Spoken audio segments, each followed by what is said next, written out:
Hey guys, it's Milo, and I've had the GK64 for almost a year now, and it's really a great keyboard, so I'm going to be doing a review on it and talk about what I like, what I don't like, and just go over all of the features. So if you guys enjoy this video, then please feel free to like and subscribe. It means a lot to me, and let's get straight into the video. As far as I know, you can get this keyboard from 3 different vendors. You can get it from AliExpress, KBD Fans, and Banggood. I recommend Banggood or KBD Fans because they're more reliable. And I bought something on AliExpress a very long time ago, like 4 months ago, and it has never came.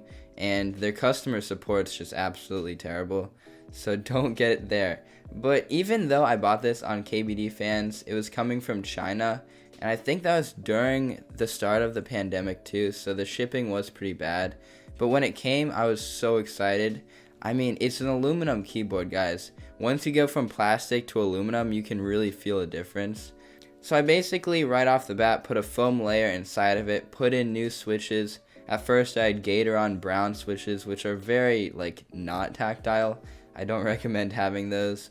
And then I put on some SA keycaps, which are pretty cool. I really like the high profile feel.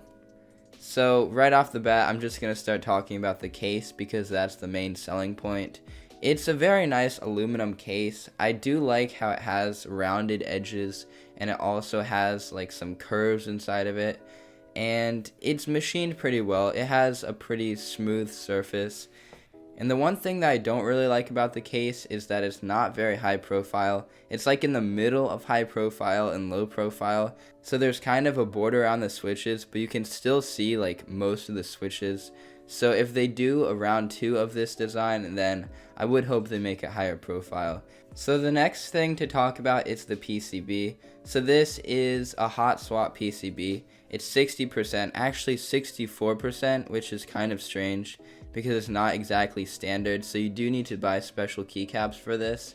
And I do think the hot swap works perfectly. I haven't had any issues with it and it's very reliable. Also, there's a lot of macros on the keyboard and all of that works for me. It did take some time to learn them though once I switched to other keycaps. And when you're installing your own switches, I really recommend kind of having a motion where you put in the front of the switch first and then move in the back, kind of shift the weight around. And that makes it so you don't bend the pins. And also, of course, make sure the pins are straight to begin with. And I guess the PCB doesn't accept PCB mount stabilizers. That's kind of a bummer because the stabilizers that come with this keyboard are pretty rattly. You really have to band-aid mod and lube these stabilizers for them to actually be comfortable to type on. But overall, there's not really any complaints about the PCB. You know, I've been using it for a year and I haven't experienced any issues whatsoever. So for the switches on KBD Fans, you can pretty much buy any switch you want. And if you're on Banggood or AliExpress, then I'm pretty sure they come with reds, browns, and blues, just the standard. Honestly, I don't like any of the standard switches. I just feel like they're really boring. So I went from Gateron Milk brown switches, and those were really bad. And I also over-lubed them with Super Lube, which was a terrible idea. They were really squishy and gross for a while there. And then I finally got box white switches, and those are a huge improvement. But really, I think I just like tactile. They just have to be tactile enough, but not too tactile to the point where they're heavy. I hope you guys understand what I'm saying. If you're a beginner, then you probably don't understand, but it's a little bit complicated. And then for the keycaps, on Banggood, they come with a DSA profile keycap where it's just completely flat, and I hate that. I really can't find where I am on the keyboard. I like to have sculpted keycaps, so I got it on KBD Fans where it has a cherry profile keycap, and they're PBT die sub 1.5 millimeters thickness, so they're in theory nice keycaps, but they have side printing on the keycaps with all of the functions on the keyboard, and it really just kind of ruins the aesthetic for me, and it just looks terrible.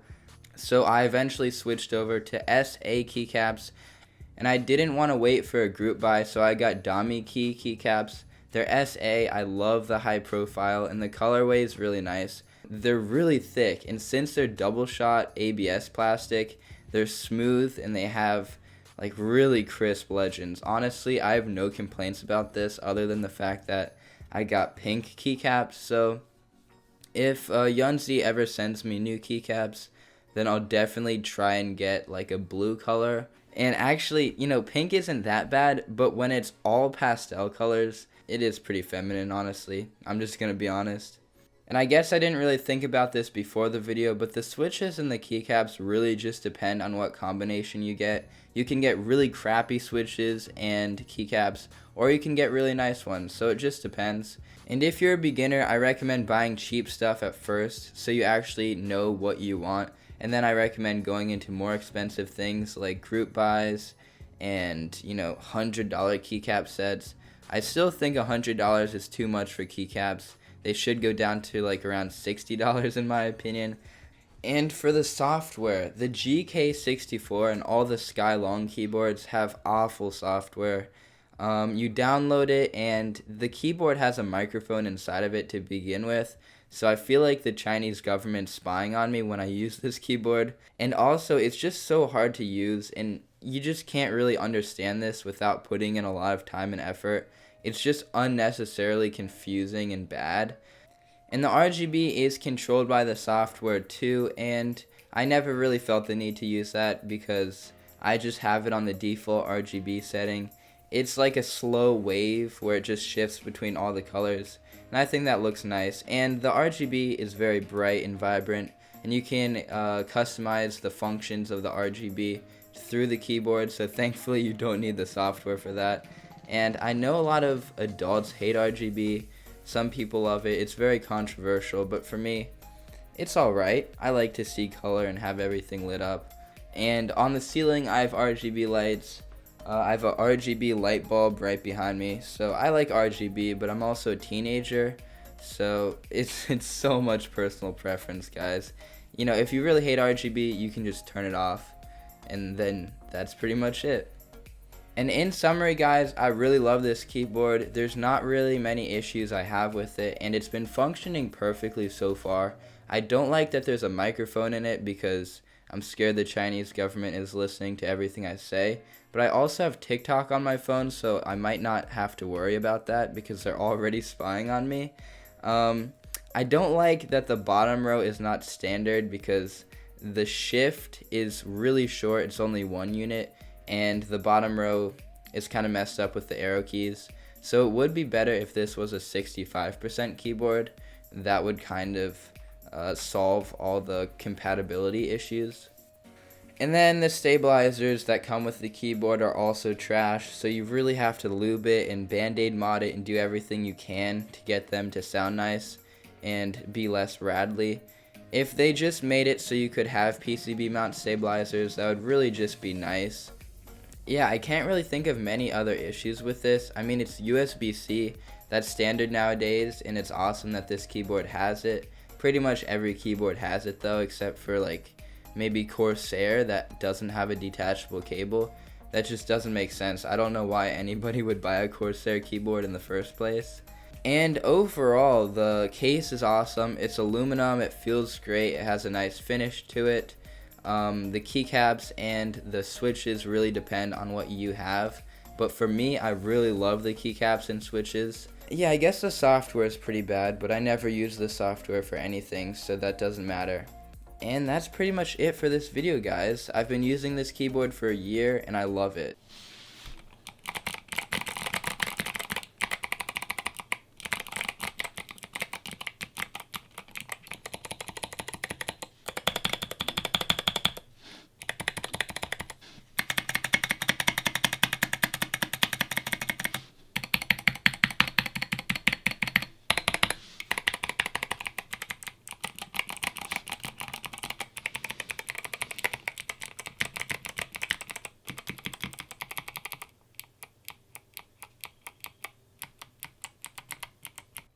So if you guys want an entry-level aluminum keyboard, I highly recommend getting this. I don't have any affiliate links for this keyboard because it's overpriced on Amazon. Get it on KBD Fans or Banggood. And that's it for this video. If you guys enjoyed it, then please leave a like and subscribe. It means a lot to me, and peace out.